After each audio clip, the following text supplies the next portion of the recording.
مفتی طارق مسعود special. جس کے دل میں آخرت کا خوف ہوگا وہ یہ کام نہیں کرے گا۔ میں میاں بیوی کے حقوق پر بہت بات کرتا ہوں، بعض لوگ بور بھی ہو جاتے ہیں، لیکن ہو بہت کچھ رہا ہے نا۔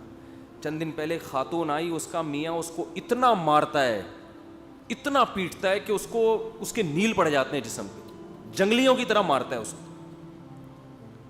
اور ایسی خواتین جن کا باپ نہیں ہے، کوئی پیچھے 8-10 بھائی نہیں ہیں، ان کی تو بعض مرد زندگی، کیونکہ انہوں کو پتہ ہے یہ کیا بگاڑ لے گی میرا، یہ کیا بگاڑ لے۔ میں نے اس عورت سے کہا اتنا پیٹ رہا ہے بھائی طلاق لو اس سے، کہ نہیں کہاں جاؤں گی میں، جوان عورت ہے، کہاں رولتی پھرے گی، دھکے کھائے گی۔ وجہ کیا ہے؟ اس کو پتہ ہے ہمارے معاشرے میں طلاق کے بعد مردوں میں اللہ کا اتنا خوف ہی نہیں ہے کہ کوئی دوسری تیسری کر لے اس سے۔ سمجھ میں آ رہی ہے بات؟ یہ بھی خوف سے کیا ہو گئے آ رہی، کہہ رہے ہیں ہمیں دوسرے کا مسئلہ ہے، ہمارا مسئلہ تھوڑی ہے۔ پھر طلاق کے بعد بچوں کا مسئلہ، بچے بڑے ہو کر وہ ایک عجیب ٹینشن ہے۔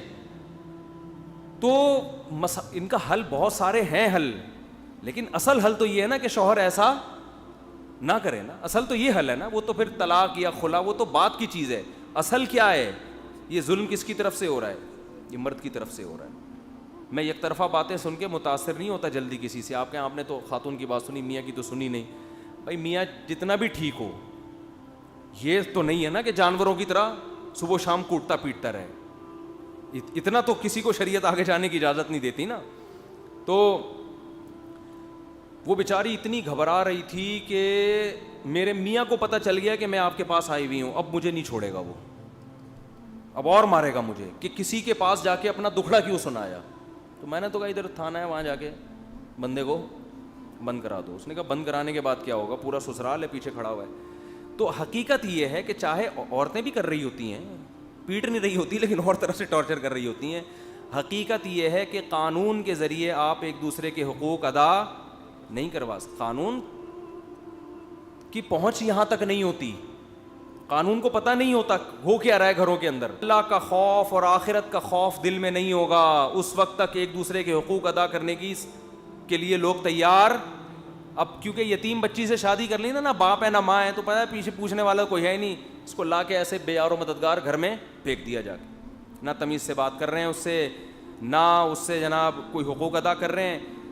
ایسے میں جب فون اٹھانا شروع کرتا ہوں تو پھر یہی کھوپڑی گھومنا شروع ہوتی ہے، پھر میں بند کر دیتا ہوں تھوڑے دنوں میں کہ بھائی ان کے مسئلے کا حل ہمارے پاس تو ہے نہیں، دماغ خراب ہونے کے علاوہ کچھ بھی حاصل نہیں ہو رہا۔ عورت ہے، نہ اس کا باپ ہے، نہ ماں ہے، نہ بھائی ہیں، یہ تو فیملی پلاننگ کا عذاب ہے نا۔ ابا اماں کو چاہیے اتنے بچے تو پیدا کرو کہ کل کسی خاندان میں ظلم ہو تو پیچھے بہن بھائی سپورٹ تو کریں اس کو۔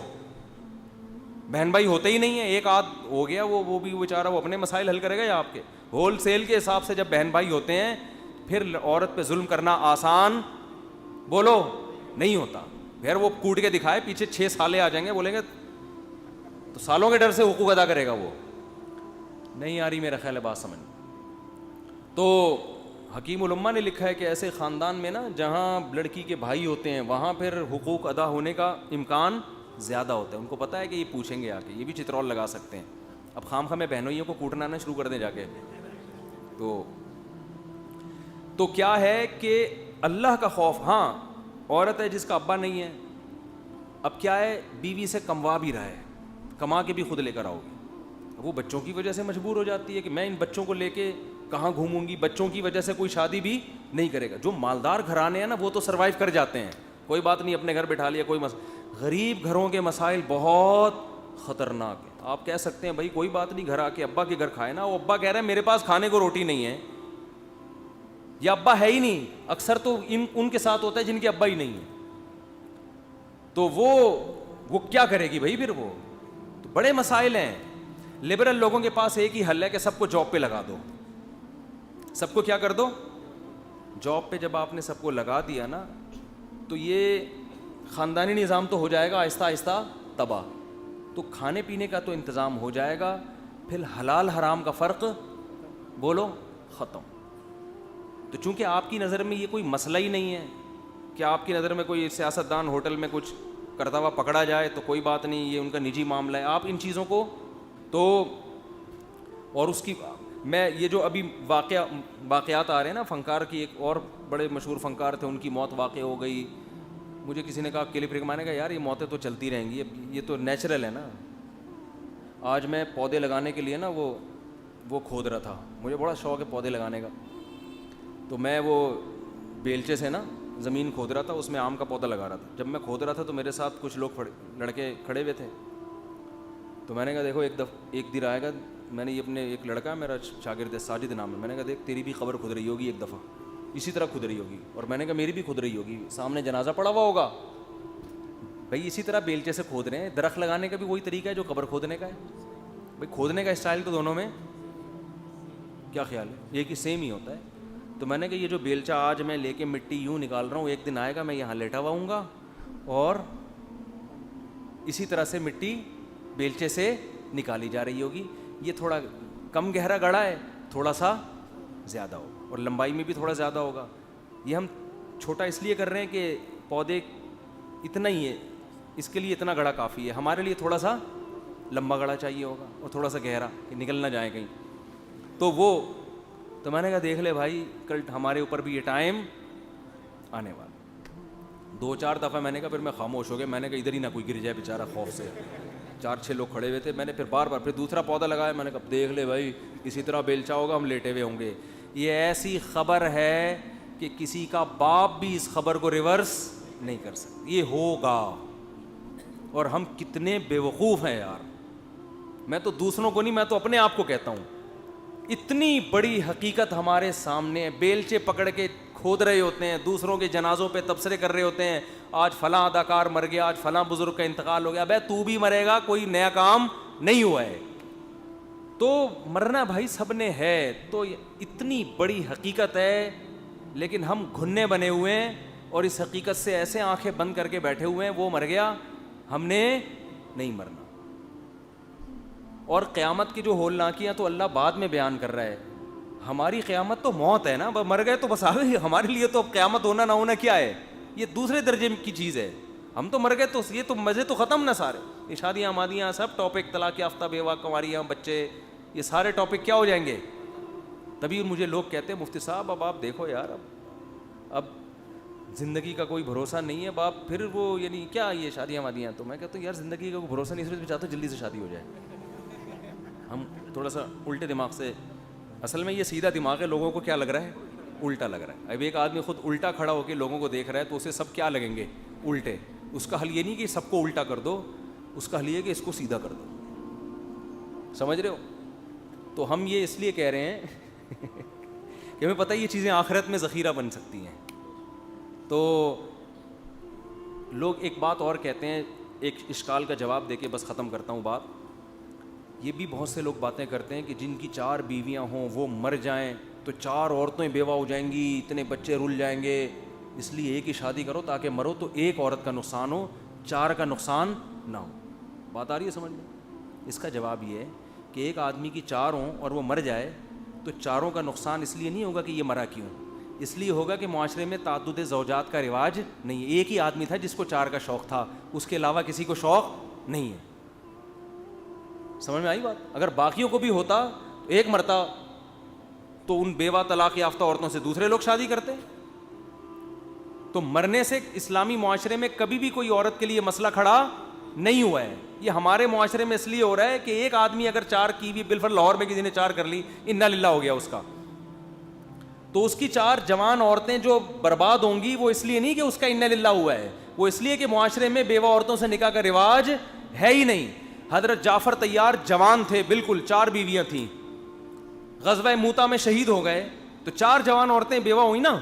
تو نبی نے یہ نہیں کہا کہ آج سے 4 شادیوں پر ہم پابندی لگا رہے ہیں کہ بھئی یہ تو ایک بیوی ہوتی تو ایک بیوہ ہو جاتی، چلو برداشت کریے، تو 4 عورتوں کا گھر اجڑ گیا. نبی نے کیا یہ نہیں کہا، بلکہ نبی کو معلوم تھا کہ معاشرے میں صحابہ کو میں اپنے عمل سے بتا چکا ہوں کہ زیادہ نکاح کرنے چاہیے. یہی وجہ ہے کہ حضرت جعفر طیار کی 4 بیویوں کو دوبارہ شوہر کی نعمت ملنے میں کوئی ذرا سی بھی ٹینشن نہیں ہوئی. بڑے بڑے سرداروں کے عربوں کے رشتے آئے ہیں. حضرت ابو بکر نے نکاح کا پیغام بھیجا، حضرت علی نے نکاح کا پیغام بھیجا، اور پتہ نہیں کتنے صحابہ نے.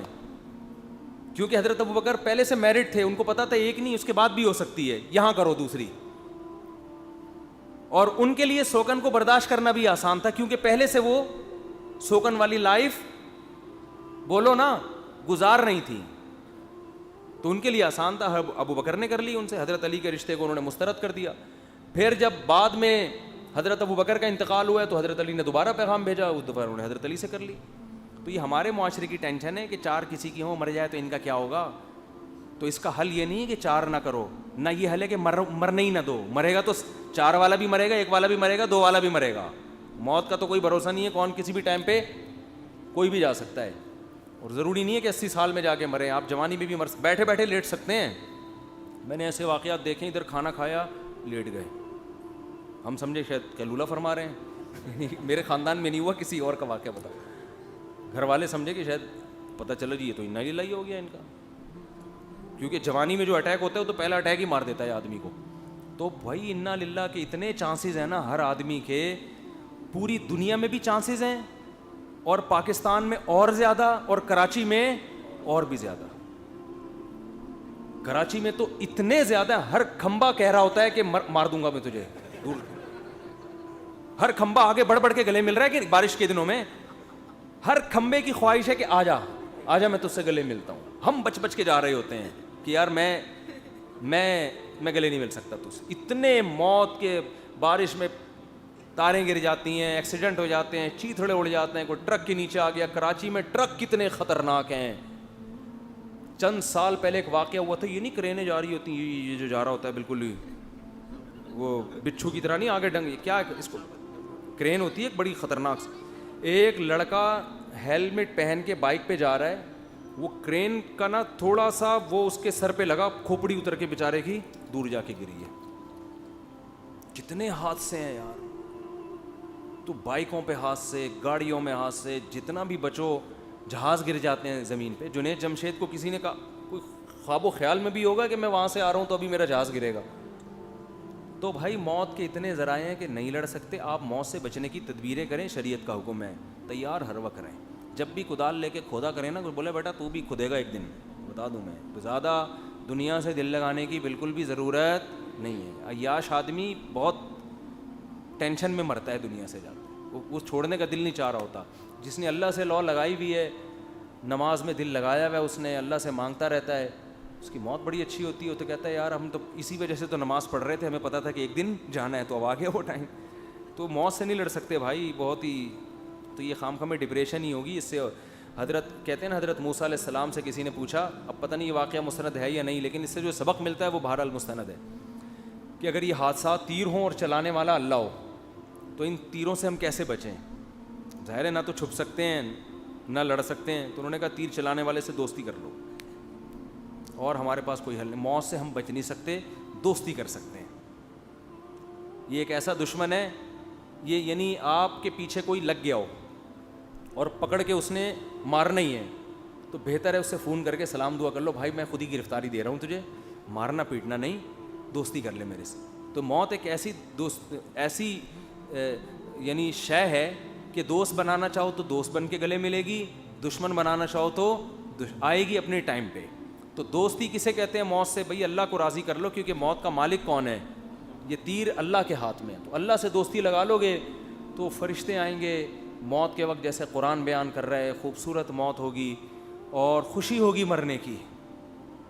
اور اگر اللہ سے دوستی نہیں لگائی تو موت کے وقت بڑا خطرہ ہوگا, بہت ٹینشن ہوگی کہ میں جا کیوں رہا ہوں, میں نہیں جاؤں بس دنیا سے.